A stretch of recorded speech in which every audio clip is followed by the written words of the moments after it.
राहुल पगारे. रावांचा राव, हुबेहूब नकलाकार, लक्षवेधक व्यक्तिमत्व, परिपक्व विचारधारा, गायक आणि रेखीव अक्षरांचा जादूगार राहुल पगारे.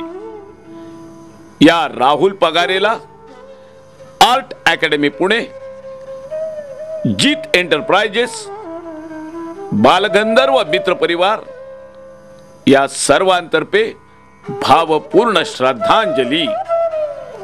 राहुल शांताराम पगारे यांचा जन्म 4 नोव्हेंबर 1960 रोजी झाला. वडील शांताराम पगारे डॉक्टर बाबासाहेब आंबेडकरांच्या चळवळीतील खंदे कार्यकर्ते.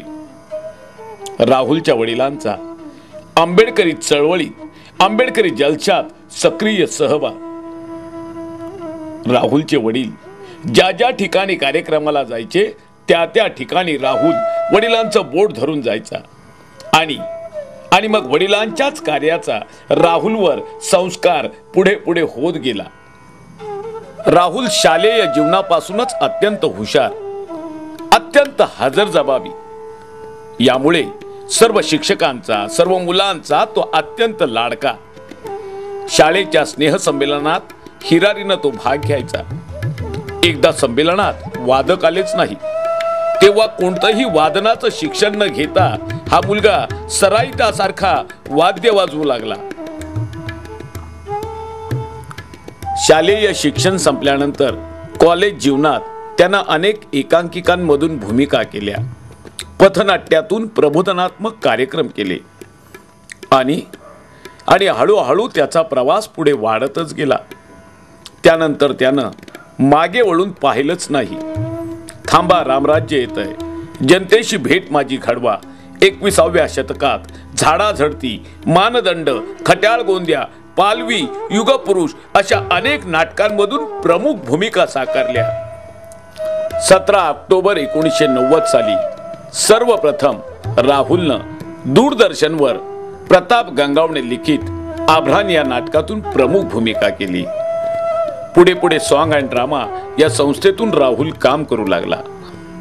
सॉन्ग अँड ड्रामाच्या माध्यमातून काम करीत असताना त्याच्यातल्या कलाकाराबरोबर त्याच्यातला कलावंत कार्यकर्ताही प्रखरतेनं बाहेर पडत होता. कधी विदूषकाची भूमिका करीत लोकांना हसून हसून नकळतपणे अंतर्मुख करायचा, तर कधी तात्याराव बापूराव बतावणी करताना चपकलपणे दाखला देऊन लोकांच्या डोळ्यात अंजन घालायचा. तर कधी पोतराजाचं आभ्रान अंगात चढून हातात आसूड घेऊन उघड्या बंब अंगावर चापकाचे फटके स्वतःलाच मारून घेत दार उघड बये दार उघड अशी आर्त हाक देवीला मारायचा. रोगराई जावी, दुष्काळ जावा, पाऊस पडावा, एड जावा, भ्रष्टाचार थांबवावा, गरीबाला मिळावं, पण सर्वसामान्याचं मनातलं राहुल खडा अशा वेळी तू डोळे झाकून दार बंद करून बसलीस. अरे दार उघड.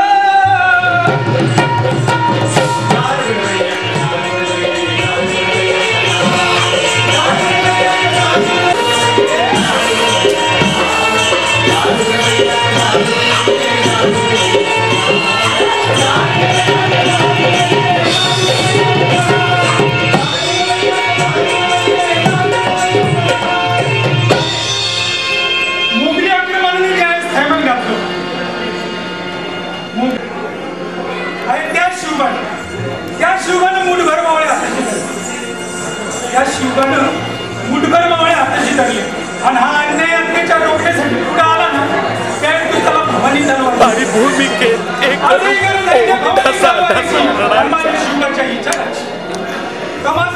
देवीला आळवणी करायचा. बये आता तरी दार उघड, बये आता तरी दार उघड.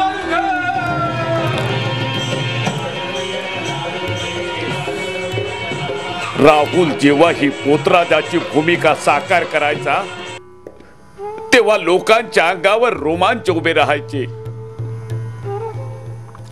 लोक तोंड भरून कौतुक करायचे, टाळ्या वाजवायचे. परंतु या कौतुकानं, या टाळ्यानं पोट कसं भरणार? मिळणाऱ्या मानधनातून खर्च भागत नसे, पैसे पुरेसे मिळत नसे. राहुलवर आता घरचीही जबाबदारी वाढू लागली. पण काय करणार? अभिनयात करिअर करायचं तर खूप वेळ जावा लागतो. नाव झाल्याशिवाय पैसे मिळत नाही. मग कुटुंबानं खायचं काय? बायका पोरांचं पोट कसं भरावं? या विचारानं त्याच्या डोक्यात थैमान मांडलं. मला अभिनयच करायचा आहे, मी अभिनेताच होणार, हे तो कोणालाच आर्थिक परिस्थितीमुळे सांगू शकला नाही. आणि या आर्थिक परिस्थितीला पर्याय म्हणून अचानक राहुल क्लॅब बॉय झाला. आणि क्लॅब बॉयचं काम करता करता तिथंही त्यानं आपली चुणूक दाखवली. सुंदर पेपर वर्क, वेळेचं महत्व, सर्वांशी मित्रत्वाचं नातं, अशा अनेक गुणांमुळे त्यानं प्रमुख सहाय्यक दिग्दर्शकापर्यंत कमी कालावधीतच मजल मारली. त्याने अनेक नामवंत दिग्दर्शकांबरोबर कामही केली. 100हून अधिक चित्रपटात त्यानं प्रमुख सहाय्यक दिग्दर्शक म्हणून काम केलं. पीतांबर काळे, कांचन नायक, राजू फुलकर, अभय कीर्ती, गगन विहारी बोराटे, अनिल गांधी, सुनील नाईक अशा नामवंत दिग्दर्शकांबरोबर काम करता करता राहुलचा अनेक नामवंत कलावंतांबरोबरही संपर्क झाला.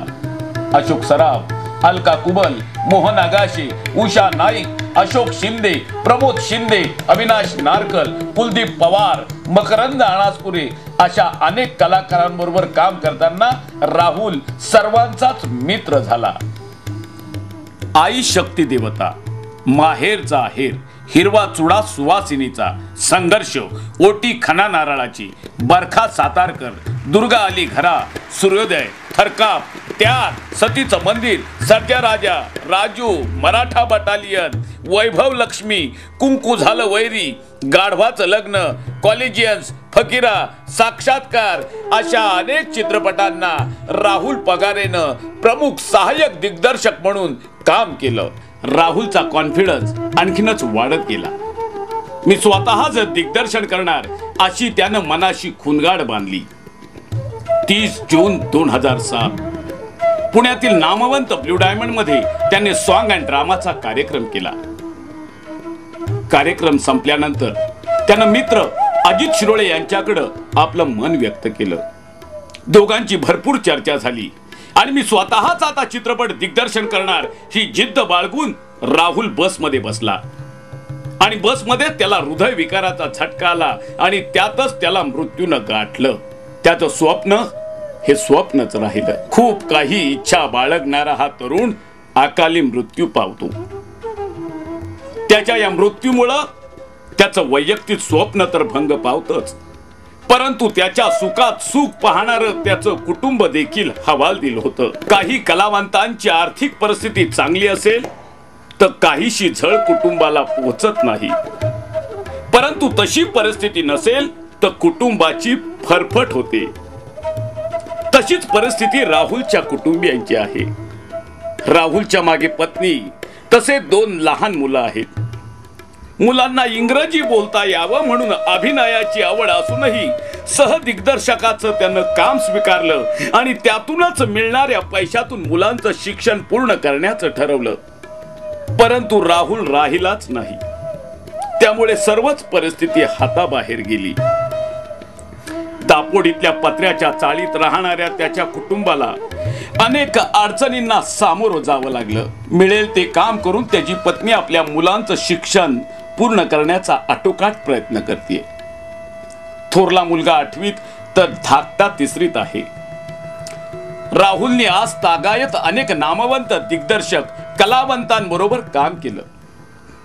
शूटिंगच्या सेटवर राहुल करणारे त्याचे सहकारी आता त्याच्या घराकडे फिरकत सुद्धा नाहीत अशी खंत त्याच्या कुटुंबियांकडनं बोलली जाते. राहुल जिवंत असताना त्याच्या मुलांचे गोडगोड पापा घेणारे त्याचे सहकारी कुठं आहेत? किती जण अजूनही राहुलच्या मागे त्याच्या कुटुंबियांची आस्थेने चौकशी करतात? किती जण आर्थिक मदतीचा हातभार लावतात? राहुल सारख्या अकाली मृत पावलेल्या परंतु होतकरू कलावंतांच्या स्मृतीला उजाळा मिळावा म्हणून आर्ट अकॅडमी पुणे ही संस्था नाट्य चित्रपट क्षेत्रातील उल्लेखनीय कामगिरी करणाऱ्यांना राहुल गौरव पुरस्कार देऊन सन्मानित करीत आहे. राहुल सारख्या अकाली मृत कलाकारांना ज्यांना मराठी चित्रपट क्षेत्रात नाव मिळालं, पैसा मिळाला, ऐश्वर्य मिळालं, अशा कलावंतांनी, अशा दिग्दर्शकांनी अवश्य मदत करावी. ही मदत म्हणजे हीच खऱ्या अर्थानं राहुल पगारेंना श्रद्धांजली ठरेल.